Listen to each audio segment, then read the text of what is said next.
Hello everyone, welcome back to my channel. I am back with another wig review. The name of the vendor that I'm working with today is Evawigs.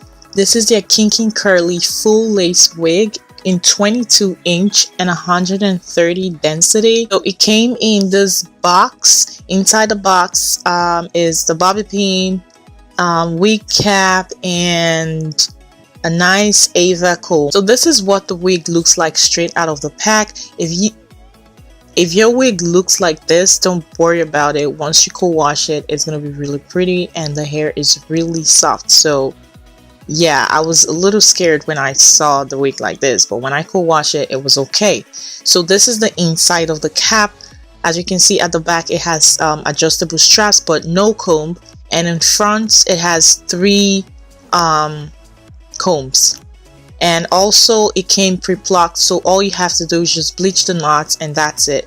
I'll recommend you take out 1 comb from the front and add it to the back. That's what I did. I took out the comb at the middle and I put it at the back because this cap was so big for me and it was just all over the place that I had to take out the comb in front and put it at the back, and it was okay. So this is what the wig looks like after co-washing it. As you can see, it's pretty. I added a little bit of curl defining cream, so it just tamed the curls and it's really pretty. So I'm just going in with my eco styling gel. This is how I lay my wig. I do not use got2b. I just use this gel to eco styling gel to kind of like melt the lace to my skin.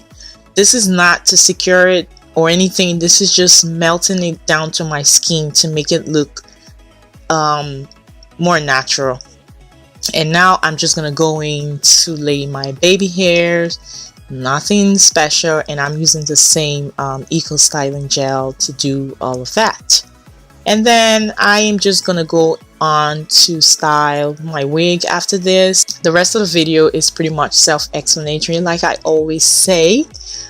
So like I said, the name of this vendor is Evawigs. This is their Kinky curly wig in 22", 130 density, and this is a full lace wig. It comes pre-plucked, and you get to choose the color of the lace that you want, if it's medium, dark brown, light brown, and all of that good stuff. So everything about this wig is going to be down on the info section, so don't forget to click on it. So thank you all so much for watching. Until my next video, enjoy the rest of the video. Bye.